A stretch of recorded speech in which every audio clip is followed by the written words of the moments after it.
하나님이 오른손으로 예수를 높이시매 그가 약속하신 성령을 아버지께 받아서 너희가 보고 듣는 이것을 부어주셨느니라. 다윗은 하늘에 올라가지 못하였으나 친히 말하여 이르되 주께서 내 주에게 말씀하시기를 내가 내 원수로 내 발등상이 되게 하기까지 너는 내 우편에 앉아 있으라 하셨도다 하였으니 그런즉 이스라엘 온 집은 확실히 알지니 너희가 십자가에 못 박은 이 예수를 하나님이 주와 그리스도가 되게 하셨느니라 하니라.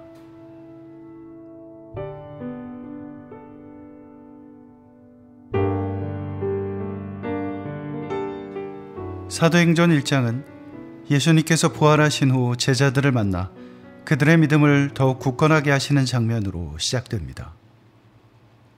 예수님은 40일 동안 그들에게 보이시며 하나님 나라의 일을 말씀하셨습니다. 그리고 예수님은 승천하시기 전 제자들에게 한 가지를 명하십니다. 예루살렘을 떠나지 말고 내게서 들은 바 아버지께서 약속하신 것을 기다리라. 예수님은 제자들이 몇 날이 못 되어 성령으로 세례를 받게 될 것이라고 약속하십니다. 실제로 예수님께서 승천하신 후 오래지 않아 그 일이 이루어집니다. 예루살렘은 오순절을 지키기 위해 각지에서 모여든 사람들로 북적이고 있었습니다. 그런데 그렇게 모여있던 사람들은 놀랍고도 신기한 소리를 듣습니다. 성령으로 충만한 예수님의 제자들이 여러 언어로 말하기 시작한 것입니다. 이 소리가 나매 큰 무리가 모여 각각 자기의 방언으로 제자들이 말하는 것을 듣고 소동하여 다 놀라 신기하게 여겨 이르되 보라, 이 말하는 사람들이 다 갈릴리 사람이 아니냐. 우리가 우리 각 사람이 난 곳 방언으로 듣게 되는 것이 어찌미냐.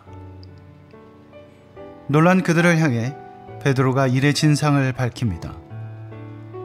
하나님이 오른손으로 예수를 높이시매 그가 약속하신 성령을 아버지께 받아서 너희가 보고 듣는 이것을 부어주셨느니라.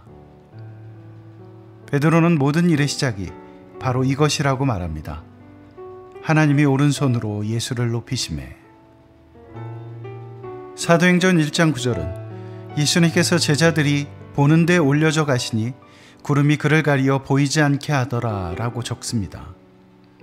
그런데 여기서 예수님이 하늘로 오르셨다는 것은 단지 땅과 구별되는 물리적인 공간인 하늘이나 우주의 어떤 곳으로 가셨다는 것을 의미하는 것이 아닙니다.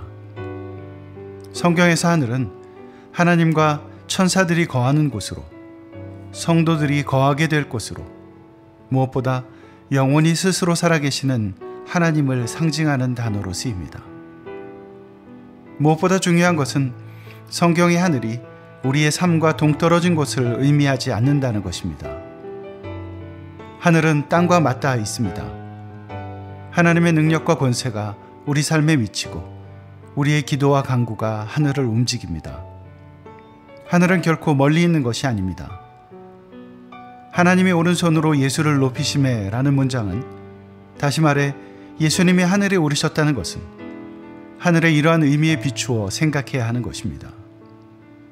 오늘 본문은 예수님의 승천을 두 가지 측면에서 기술합니다. 먼저 예수님은 하늘에 오르셔서 하나님의 우편에 앉으셨습니다. 그리고 예수님은 하나님께서 약속하신 성령을 받아 우리에게 부어주셨습니다. 하늘에 오르시어 전능하신 아버지 하나님 우편에 앉아 계시다가라는 사도신경의 이 고백을 제대로 믿고 고백하기 위해서는 이 둘의 의미를 분명히 알아야 합니다. 먼저 승천은 예수님의 통치, 다스리심을 의미합니다. 오늘 본문 35절은 하나님께서 예수님을 내 우편에 앉아 있으라 라고 하셨다고 적습니다. 이러한 표현은 곳곳에 나옵니다. 주 예수께서 말씀을 마치신 후에 하늘로 올려지사 하나님 우편에 앉으시니라. 스데반이 성령 충만하여 하늘을 우러러 주목하여 하나님의 영광과 및 예수께서 하나님 우편에 서신 것을 보고, 이 말씀들에서 하나님의 오른편에 계시다는 것은 바로 예수님의 권세, 즉 통치를 의미합니다. 하늘에 오르신 예수님은 이제 그분의 세상을 다스리십니다. 그런데 여기서 우리가 잊지 말아야 할 것은 그런 예수님의 다스림이 매우 실제적인 것이란 사실입니다. 예수님의 다스리심은 결코 영적인 부분에만 영향을 미치는 것이 아닙니다. 우리 주님의 다스리심은 영적인 부분만큼 현실의 삶에도 동일한 영향을 미칩니다. 삶의 무게에서 자유로운 어깨를 가진 사람은 아무도 없습니다. 그것이 경제적인 것이든 육체적인 것이든 혹은 정신적인 것이든 누구나 자신만의 아픔과 어려움을 갖고 살아갑니다. 직장이나 삶에서의 관계 때문에 고민이 깊습니다. 미래가 보이지 않습니다. 삶의 무게가 우리의 어깨를 짓누릅니다. 주님은 수고하고 무거운 짐진 자들아 다 내게로 오라 내가 너희를 쉬게 하리라 라고 하셨는데 어찌된 일인지 우리의 어깨는 자꾸 무거워만 집니다. 왜 이런 일이 벌어지는 것일까요? 예수님께서 다스리시는데 왜 우리의 삶은 항상 같은 자리를 맴도는 것일까요? 사실 우리는 전쟁터 한가운데 있습니다. 사는 게 전쟁이야 이런 말이 아닙니다. 지금 이 순간에도 우리의 영원한 생명을 두고 하나님과 사탄 사이에 벌어지는 싸움이 진행되고 있다는 말입니다. 이것이야말로 진정한 전쟁입니다. 삶 속에서 우리를 흔들고 고민하게 하며 결국 낙심하게 만드는 모든 문제들은 거기에서 나옵니다. 예수님의 다스리심은 이미 시작되었습니다. 하지만 아직 그 나라가 이 땅 위에 온전히 임한 것은 아닙니다. 그래서 때로 삶의 어려움들이 우리를 흔드는 것입니다. 하지만 기억해야 합니다. 우리의 전쟁은 이미 결과가 정해진 것이라는 사실을 말입니다. 싸움이 아무리 치열해도 이미 승패는 정해져 있는 것입니다.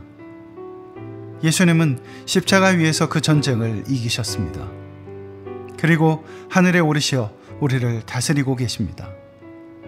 하늘이 우리에게서 먼 것이 아니듯 예수님의 다스리심도 먼 것이 아닙니다.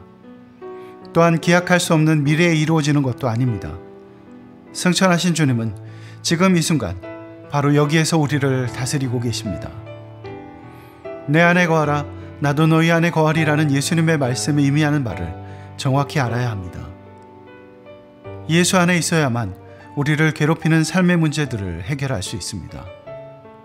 우리가 예수의 이름을 믿고 그분을 구주로 모시는 순간 우리의 지배권이 완전히 바뀝니다. 하나님 우편에 앉으신 예수님께서 우리를 다스리십니다. 시편 37편 24절 말씀처럼 우리는 때로 넘어지나 아주 엎드러지지 않을 것입니다. 예수님께서 그분의 손으로 우리를 붙들어 주시기 때문입니다.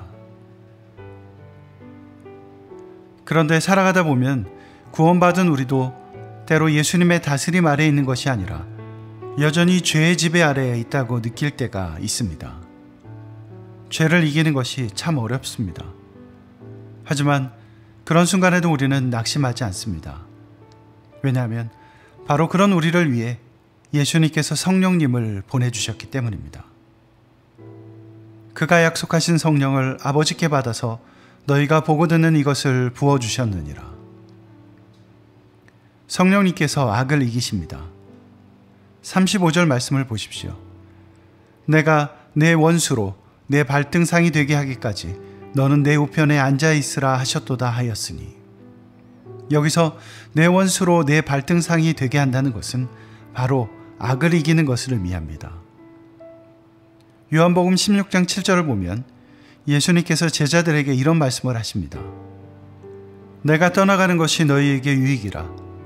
내가 떠나가지 아니하면 보혜사가 너희에게로 오시지 아니할 것이요 가면 내가 그를 너희에게로 보내리니. 예수님께서 승천하셨기 때문에 성령님께서 우리에게 오셨습니다. 그리고 이것은 우리에게 무엇보다 큰 유익이 됩니다. 진리의 성령이 오시면 그가 너희를 모든 진리 가운데로 인도하시리니. 성령님은 우리를 진리 가운데로 인도하십니다. 성령님은 우리 안에 거하시며 우리를 도우십니다. 우리를 의의 길로 인도하시며 거룩하게 하십니다. 바울은 에베소 교회에 보낸 편지에서 예수님의 승천의 목적을 이렇게 기록합니다. 내리셨던 그가 곧 모든 하늘 위에 오르신 자니 이는 만물을 충만하게 하려 하심이라. 예수님께서 하늘에 오르신 이유가 바로 만물을 충만하게 하기 위함이라는 것입니다. 그리고 이어서 만물을 충만하게 한다는 것이 의미하는 바를 풀어놓습니다. 우리가 다 하나님의 아들을 믿는 것과 아는 일에 하나가 되어 온전한 사람을 이루어 그리스도의 장성한 분량이 충만한 데까지 이르리니 오직 사랑 안에서 참된 것을 하여 범사에 그에게까지 자랄지라. 그는 머리니 곧 그리스도라. 성령님께서 하시는 일을 이것보다 더 잘 정리할 수는 없을 것입니다. 우리는 성령님의 도우심으로 예수를 믿는 것과 아는 것에 하나가 되고 온전한 사람이 됩니다. 사랑 안에서 참된 것을 하고 모든 일에서 예수를 닮으며 자라가는 것입니다. 쉽게 말해 우리가 다 예수를 믿고 예수를 닮아 그분과 같이 되는 것, 그것이 바로 만물이 충만케 되는 것입니다. 하늘에 오르신 예수님은 성령님을 보내셔서 그 일을 하십니다. 지난 시간에도 살펴보았듯 예수님이 승천하신 후 제자들은 정말이지 놀랍다는 표현이 부족할 만큼 변화된 삶을 삽니다. 무엇이 그들을 그렇게 만들었습니까? 바로 예수님의 승천입니다. 하늘에 오르신 예수님께서 그들의 삶을 다스리시고 그들을 도우실 성령님을 보내셨기 때문에 제자들의 삶이 그렇게 변한 것입니다. 이제 우리의 삶을 돌아봅니다. 우리의 삶도 변화되기 전 제자들의 모습과 별다르지 않습니다. 문제가 더 많으면 많았지 적지는 않을 것입니다. 하지만 이제 우리도 변화될 것입니다. 우리의 삶을 다스리시는 예수님을 주인으로 모시고 살아갈 것이기 때문입니다. 넘어진 우리를 다시 일으켜 본향을 향해 올바른 길을 걸어갈 수 있도록 도우시는 성령님이 계시기 때문입니다. 그런즉 이스라엘 온 집은 확실히 알지니 너희가 십자가에 못 박은 이 예수를 하나님이 주와 그리스도가 되게 하셨느니라. 우리는 확실히 알아야 합니다. 우리가 십자가에 못 박은 예수를 하나님이 주와 그리스도가 되게 하셨습니다. 이제 예수님이 우리 삶의 주인입니다. 그분이 다스리시니 우리는 승리할 것입니다.